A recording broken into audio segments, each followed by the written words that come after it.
ನಮಸ್ಕಾರ ವೀಕ್ಷಕರೇ, ಎಲ್ಲ ರೈತರಿಗೂ ಕೂಡ ಭರ್ಜರಿ ಗುಡ್ ನ್ಯೂಸ್ ಅಂತಾನೆ ಹೇಳ್ಬೋದು. ಬೆಳೆ ಪರಿಹಾರ ಹಣ ಜಮಾ ಆಗ್ತಕ್ಕಂಥದ್ದು.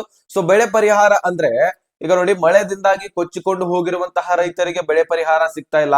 ಸೊ ಅದನ್ನ ರಾಜ್ಯ ಸರ್ಕಾರ ಕೊಡ್ತಕ್ಕಂಥದ್ದು. ಇದು ಕೇಂದ್ರ ಸರ್ಕಾರ ನಮಗೆ ಬೆಳೆ ಪರಿಹಾರನ ಕೊಡ್ತಾ ಇದೆ. ಸೊ ಹಾಗಾದ್ರೆ ಈ ಒಂದು ಬೆಳೆ ಪರಿಹಾರನ ಯಾವ ರೀತಿಯಾಗಿ ಕೊಡ್ತಾ ಇದೆ? ಸುಮಾರು 20,000, 22,000, 25,000, 30,000 ಅಥವಾ 12,000, 15,000 ಈ ರೀತಿ ಹಂತ ಹಂತವಾಗಿ ಕೊಡ್ತಕ್ಕಂಥದ್ದು ನಿಮ್ಮ ಬೆಳೆಗಳ ಆಧಾರದ ಮೇಲೆ. ಸೊ ನೀವು ಯಾವ ಬೆಳೆಗಳನ್ನ ಬೆಳೆದಿರ್ತೀರಿ, ಸೊ ಅದರ ಆಧಾರದ ಮೇಲೆ ಹಣ ಜಮಾ ಆಗ್ತಾ ಇದೆ. ಸೊ ಹಾಗಾದ್ರೆ ಬನ್ನಿ, ಯಾವ ರೀತಿಯಾಗಿ ಹಣ ಜಮಾ ಆಗ್ತಾ ಇದೆ, ಏನ್ ಪ್ರೊಸೆಸಿಂಗ್ ಇದು, ಯಾವ ರೈತರಿಗೆ ಹಣ ಜಮಾ ಆಗ್ತಾ ಇದೆ, ಸೊ ಯಾರ್ಯಾರಿಗೆ ಜಮಾ ಆಗ್ತಾ ಇದೆ, ಪ್ರತಿಯೊಂದನ್ನ ಈ ಒಂದು ವಿಡಿಯೋದಲ್ಲಿ ತಿಳಿಯೋಣ. ಸೊ ಇನ್ನು ಕೂಡ ನೀವು ಇದರಲ್ಲಿ ಭಾಗಿ ಆಗಿಲ್ಲಪ್ಪ ಅಂದ್ರೆ ಇನ್ನು ಭಾಗಿ ಆಗೋದು ಹೇಗೆ ಅನ್ನುವಂಥದ್ದನ್ನು ಕೂಡ ಈ ಒಂದು ವಿಡಿಯೋದಲ್ಲಿ ತಿಳಿಯೋಣ. ಸೊ ಚಾನಲ್ಗೆ ಸಬ್ಸ್ಕ್ರೈಬ್ ಮಾಡಲಿ ಅಂದ್ರೆ ಇದೇ ರೀತಿ ಲೇಟೆಸ್ಟ್ ಆಗಿ ಅಪ್ಡೇಟ್ ಹಾಕುವಂತಹ ನಮ್ಮ ಚಾನಲ್ ಅನ್ನ ಸಬ್ಸ್ಕ್ರೈಬ್ ಮಾಡ್ಕೊಳ್ಳಿ. ನೋಟಿಫಿಕೇಶನ್ ಕೂಡ ಆಲ್ ಅಂತ ಸೆಟ್ ಮಾಡಿ. ಪ್ರತಿಯೊಂದು ವಿಡಿಯೋಸ್ಗಳು ನಿಮ್ಗೆ ನೋಟಿಫಿಕೇಶನ್ ಮುಖಾಂತರ ಬಂದು ತಲುಪತ್ತೆ, ಅಲ್ಲಿಂದ ಡೈರೆಕ್ಟ್ ಆಗಿ ನೋಡ್ಕೊಳ್ಬಹುದು. ಈಗ ಈ ಒಂದು ಬೆಳೆ ಪರಿಹಾರ ಹಣ ನಿಮಗೆ ಯಾವ ರೀತಿಯಾಗಿ ಹಣ ಜಮಾ ಆಗ್ತಾ ಇದೆ, ಮೊದಲನೇ ಹಂತದಲ್ಲಿ ಯಾವ ಜಿಲ್ಲೆಗಳಿಗೆ ಇರುವಂತಹ ರೈತರಿಗೆ ಜಮಾ ಆಗ್ತಾ ಇದೆ ಅನ್ನುವಂಥದ್ದನ್ನ ನೋಡೋದಾದ್ರೆ, ನಿಮಗೆ ಒಂದು ವಿಷಯ ಹೇಳ್ತೀನಿ. ಸೊ ಯಾರ್ಯಾರು ಬೆಳೆ ಇನ್ಶೂರೆನ್ಸ್ ಮಾಡಿಸಿದಿರಾ, ನಿಮ್ಮ ಬೆಳೆಗಳ ಮೇಲೆ ಇನ್ಶೂರೆನ್ಸ್ ಗಳನ್ನ ಮಾಡಿಸಿರ್ತಾರೆ. ಈಗ ನೋಡಿ, ಕಬ್ಬನ್ನ ಬೆಳೆದವರು ಕೂಡ ಮಾಡಿಸಿರ್ಬೋದು, ಜೋಳ ಬೆಳೆದಿರೋರು, ಅದೇ ರೀತಿಯಾಗಿ ರಾಗಿ ಬೆಳೆದವರು, ಗೋಧಿ ಬೆಳೆದವರು, ಈ ರೀತಿ ಸಾಕಷ್ಟು ಬೆಳೆಗಳನ್ನ ಬೆಳೆದಿರ್ತೀರಿ. ಇದರ ಆಧಾರದ ಮೇಲೆ ಇನ್ಶೂರೆನ್ಸ್ ಅನ್ನ ಕೂಡ ಮಾಡಿಸಿರ್ತೀರಿ. ಎಷ್ಟು ಹಣ ಇನ್ಶೂರೆನ್ಸ್ ಮಾಡ್ತೀರಿ ಅದು ನಿಮಗೆ ಗೊತ್ತಿರುವಂತಹ ವಿಷಯ. ಸೊ ಏನೇನ್ ಮಾಡಿಸಿರ್ತೀರಿ ಅದರ ಆಧಾರದ ಮೇಲೆ ಹಣ ಜಮಾ ಆಗ್ತಕ್ಕಂಥದ್ದು. ಸೊ ಹಾಗಾದ್ರೆ ಯಾವ ರೈತರು ಇನ್ಶೂರೆನ್ಸ್ ಅನ್ನ ಮಾಡಿಸಿರ್ತೀರಿ ಅವರಿಗೆ ಮಾತ್ರ ಹಣ ಜಮಾ ಆಗ್ತದೆ.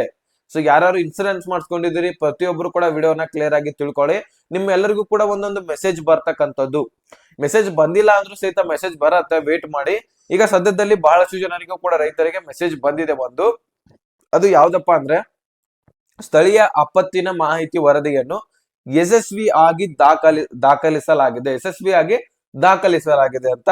ಕ್ಲೈಮ್ ದಾಖಲಾತಿಯ ಸಂಖ್ಯೆ ನಿಮಗೆ ಒಂದು 9 ಸಂಖ್ಯೆಗಳನ್ನ ಕೊಡ್ತಾರೆ. CLLR ಈ ರೀತಿ ಸಂಖ್ಯೆಗಳನ್ನ ಕೊಡ್ತಾರೆ, ನಂಬರ್ ಗಳನ್ನ ಮುಂದೆ.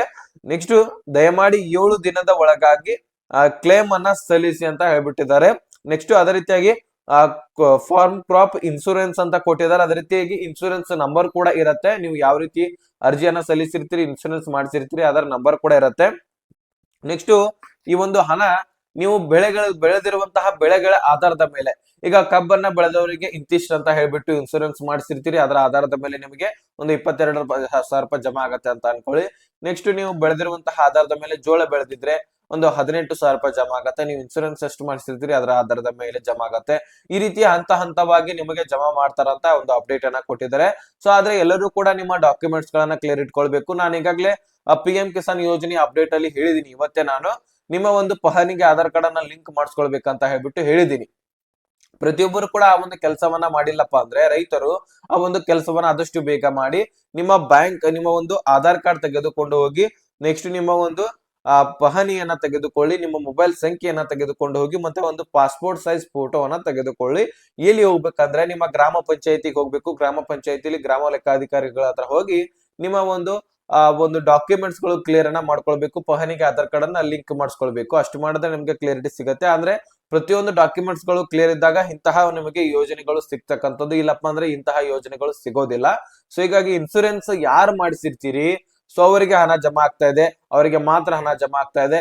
ಇನ್ನು ಮಳೆಗಳು ಬಂದು ಬೆಳೆಗಳು ನಾಶವಾಗಿದೆ ಆದ್ರೆ ಸೊ ಅಂತವರಿಗೆ ಜಮಾ ಆಗ್ತಾ ಇಲ್ಲ. ಸೊ ನೀವು ಒಂದು ಕೆಲಸ ಮಾಡ್ಬೇಕಾಗತ್ತೆ, ಬೆಳೆ ನಾಶ ಆಗಿರುವಂತದ್ದನ್ನ ಒಂದು ಫೋಟೋ ಕಾಪಿಯನ್ನ ತೆಗೆದುಕೊಂಡು ಹೋಗಿ, ನಾನು ಸೈಡ್ ಹೇಳ್ತಾ ಇದ್ದೀನಿ, ಇದಕ್ಕೆ ಸಂಬಂಧಪಟ್ಟಂತಹ ವಿಷಯ ಅಲ್ಲ ಇದು. ಆದ್ರೆ ನೀವು ಈ ಒಂದು ಕೆಲಸವನ್ನ ಮಾಡದೆ ಆದ್ರೆ ನಿಮ್ಗೆ ಹಣ ಸಿಗುವಂತಹ ಚಾನ್ಸಸ್ ಇದೆ. ಓಕೆನಾ? ಸೊ ನಿಮ್ಮ ಒಂದು ಬೆಳೆಗಳಲ್ಲಿ ನಾಶವಾಗಿರುವಂತದ್ದನ್ನ ಒಂದು ಫೋಟೋ ಕಾಪಿಯನ್ನ ತೆಗೆದುಕೊಂಡು ಹೋಗಿ ಎಲ್ಲಿ ಹೋಗ್ಬೇಕಂದ್ರೆ ರೈತ ಸಂಪರ್ಕ ಕೇಂದ್ರಕ್ಕೆ ಹೋಗ್ಬೇಕಾಗತ್ತೆ. ರೈತ ಸಂಪರ್ಕ ಕೇಂದ್ರಕ್ಕೆ ಹೋಗಿ ಸೊ ನಿಮ್ಮ ಲೊಕೇಶನ್ ಮುಖಾಂತರ ಅದನ್ನ ಈ ರೀತಿ ನಾಶವಾಗಿರುವಂತದನ್ನು ಕೂಡ ಅವರು ಕಾಣ್ತಾರೆ, ಅಲ್ಲಿ ಒಂದು ವೀಕ್ಷಣೆ ಕೂಡ ಮಾಡ್ತಾರೆ. ಸೊ ಅದಕ್ಕೆ ಸಂಬಂಧಪಟ್ಟಂತಹ ಅಧಿಕಾರಿಗಳು ಎಲ್ಲ ಒಂದು ಕ್ರಮವನ್ನ ಕೈಗೊಂಡು ಅವನ್ನ ಬೆಳೆ ನಾಶ ಆಗಿರುವಂತದ್ದನ್ನ ನೋಡಿ ಅದಕ್ಕೆ ಪರಿಹಾರ ಏನು ಕೊಡ್ಬೇಕಲ್ಲ ಅದನ್ನ ಸರ್ಕಾರದ ಕಡೆಯಿಂದ ಕೊಡುವಂತಹ ಕೆಲಸವನ್ನ ಮಾಡ್ತಕ್ಕಂಥದ್ದು. ಸೊ ಈ ರೀತಿ ಮಾಡ್ಕೊಂಡ್ರೆ ನಿಮಗೆ ಹಣ ಸಿಗುವಂತಹ ಚಾನ್ಸಸ್ ಇದೆ. ಇನ್ನು ಇನ್ಸೂರೆನ್ಸ್ ಮಾಡ್ಕೊಂಡಿದ್ದವರಿಗೆ ಇದೇ ಜನವರಿ ಕೊನೆಯ ವಾರದಲ್ಲಿ ಇನ್ನೇನು ಒಂದ್ ಸ್ವಲ್ಪ ದಿನಗಳಲ್ಲಿ ನಿಮಗೆ ಹಣ ಜಮಾ ಆಗ್ಲಿಕ್ಕೆ ಪ್ರಾರಂಭವಾಗಲಿದೆ. ಮೊದಲನೇ ಹಂತದಲ್ಲಿ ನಿಮಗೆ ಮೆಸೇಜ್ ಬರ್ತಾ ಇದೆ ಪ್ರತಿಯೊಬ್ಬರಿಗೂ ಕೂಡ. ಸೊ ಮೆಸೇಜ್ ಬಂದು ಎಲ್ಲರಿಗೂ ಕೂಡ ಯಾರಿಗೆ ಮೆಸೇಜ್ ಬಂದಿದೆ ನೋಡಿ, ಸೊ ಅವ್ರೆಲ್ಲರಿಗೂ ಕೂಡ ಹಣ ಜಮಾ ಆಗತ್ತೆ. ಸೊ ಎಷ್ಟು ನಿಮಗೆ ಅಪ್ಡೇಟ್ ಕೊಡಬೇಕಾಗಿತ್ತು ನಾನು ಕ್ಲಾರಿಟಿ ಕೊಟ್ಟಿದ್ದೀನಿ. ಸೊ ಮೆಸೇಜ್ ಗಳನ್ನ ಸರ್ಕಾರದವರು ಕಳಿಸ್ತಾ ಇದ್ದಾರೆ. ಸೊ ಯಾರಿಗೆ ಬಂದಿದೆ ಎಲ್ಲರಿಗೂ ಕೂಡ ಗುಡ್ ನ್ಯೂಸ್ ಅಂತಾನೆ ಹೇಳ್ಬೋದು. ಸೊ ಯಾರಿಗೆ ಬಂದಿಲ್ಲ ಇನ್ನೇನೋ ಒಂದ್ ಸ್ವಲ್ಪ ದಿನಗಳಲ್ಲಿ ಬರ್ತದೆ. ನೀವು ಅರ್ಜಿ ಸಲ್ಲಿಸಿದ್ರೆ ಮಾತ್ರ, ನೀವು ಇನ್ಸೂರೆನ್ಸ್ ಮಾಡಿಸಿದ್ರೆ ಮಾತ್ರ ಬರುತ್ತೆ. ಮತ್ತೆ ಇಲ್ದವರು ಕೂಡ ತಲೆ ಕೆಡಿಸ್ಕೊಳ್ಳುವಂತ ಅಗತ್ಯವಿಲ್ಲ. ಇದ್ರೊಳಗೆ ನಿಮ್ಗೆ ಹಣ ಸಿಗೋದಿಲ್ಲ. ಯಾರಿಗೆ ಇನ್ಸೂರೆನ್ಸ್ ಮಾಡಿಸ್ಕೊಂಡಿರ್ತೀರಿ ಅವರಿಗೆ ಮಾತ್ರ ಹಣ ಸಿಗುತ್ತೆ. ಸೊ ಇಷ್ಟು ಅಪ್ಡೇಟ್ ಸಿಕ್ಕಿದೆ. ಇನ್ನೇ ಕ್ವಶನ್ಸ್ ಕ್ವೈರೀಸ್ ಕೇಳೋದಿದ್ರೆ ಡಿಸ್ಕ್ರಿಪ್ಷನ್ ಅಲ್ಲಿ ಇನ್ಸ್ಟಾಗ್ರಾಮ್ ಲಿಂಕ್ ಇರುತ್ತೆ, ಅಲ್ಲಿಂದ ಮೆಸೇಜ್ ಮಾಡಿ ಸಾಕು, ನಾನು ರಿಪ್ಲೈ ಕೊಡ್ತೀನಿ. ಸೊ ಇಷ್ಟು ಅಪ್ಡೇಟ್ ಸಿಕ್ಕಿದ್ರೆ ಲೈಕ್ ಮಾಡಿ, ನಮ್ಮ ಸ್ನೇಹಿತರಿಗೆ ಶೇರ್ ಮಾಡಿ, ಸಬ್ಸ್ಕ್ರೈಬ್ ಮಾಡಂತ ಹೇಳ್ತಾ ಮತ್ತೆ ಮುಂದಿನ ಮಾಹಿತಿ ಸಿಗೋಣ. ಅಲ್ಲಿ ತನಕ ಬಾಯ್ ಬಿಡಿ ಫ್ರೆಂಡ್ಸ್.